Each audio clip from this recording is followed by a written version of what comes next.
Assalamualaikum warahmatullahi wabarakatuh. Saya Edi Sanda, pemilik Esa Flora dan dosen IPB University. Sekarang kita akan membahas mengenai zat mutasi sangat berbahaya. Pertanyaannya, apakah bibit yang dihasilkan dari perubahan itu, hasil mutasi tadi itu, aman atau tidak? Gitu ya. Sampai kapan dia bahaya? Kan ini bahaya, kita kasih program tanaman jadi bahaya atau tidak? Itu pertanyaannya.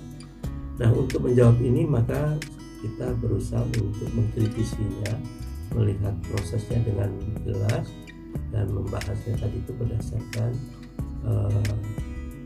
definisi dan juga kegiatan yang ada. Jadi sebagai contoh begini, yang harus disadari dan juga diperhatikan bahwa yang berbahaya itu adalah zat penyebab atau pembuat mutasi dan varigata. Ada yang betul sekali bahwa zat pembuat mutasi dan varigata dia bersifat karsinogenik, dia bersifat mutagenik, sehingga sangat berbahaya bagi kita, dan itu bisa menyebabkan kanker atau juga perubahan gennya. Nah, berarti sebenarnya di dalam kita melaksanakan atau memberikan perlakuan atau menggunakan zat tersebut, memang betul sekali kita harus berhati-hati. Jadi sebaiknya kita menggunakan APD yang lengkap, yaitu mulai dari jas labnya, sarung tangan, tutup hidung dan kepala, bahkan kacamata, untuk melakukan kegiatan tadi itu sesuai dengan zat yang kita berikan. Nah, zat tadi itu di dalam pelaksanaannya akan kita berikan pada bahan tanaman yang akan kita mutasi. Nah, bahan tanaman yang akan kita mutasi tadi itu ada beragam caranya, metodenya ada di dalam kultur jaringan, ada yang kita teteskan, dan juga ada kita siapkan di dalam tanaman itu. Nah, zatnya sangat berbahaya dan dia menyebabkan perubahan mutasi, perubahan genetik.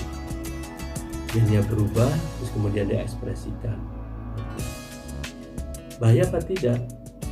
Nah, dalam hal ini yang harus kita cermati bahwa kembali tadi itu yang berbahaya adalah zatnya, sementara tanamannya, mutasinya tadi itu, mutasinya.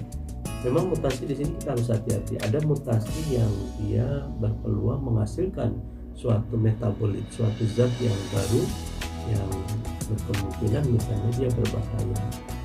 Oleh sebab itu memang sebenarnya harusnya perubahan tadi itu kita cek untuk beberapa jenis tanaman tadi, terutama untuk yang dimakan. Tapi kalau kaitannya dengan tanaman bibit dan sebagainya, untuk tanaman hias yang tidak dimakan, dia bahaya atau tidak? Pada waktu kita memperbanyak atau membudidayakannya, nah, yang kita harus analisa tadi itu adalah tetap fokus pada zat membuat mutasi dan varigatanya.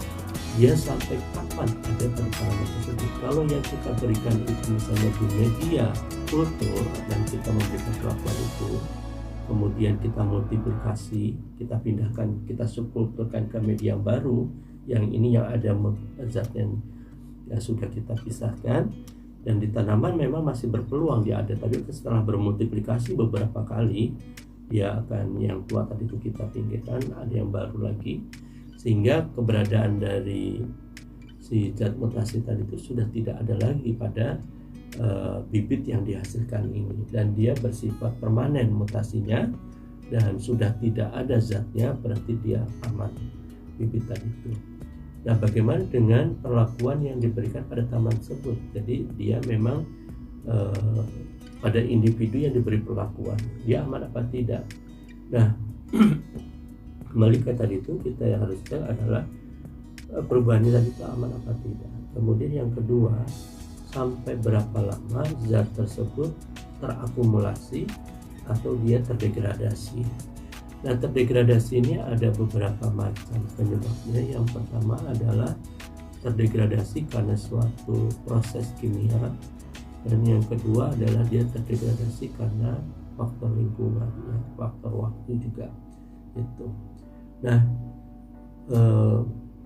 untuk beberapa jenis zat yang alamiah, proses degradasinya biasanya tidak terlalu lama, jadi kisarannya sekitar paling lama sekitar sebulan itu dia sudah terdegradasi. Maksudnya untuk menjaga itu kan, jadi walaupun dia organik ada beberapa zat yang dia misalnya adalah zat beracun misalnya. Nah kita kan jangan sampai menggunakan bahan yang kita makan tadi itu yang masih mengandung racun tadi itu walaupun dia organik.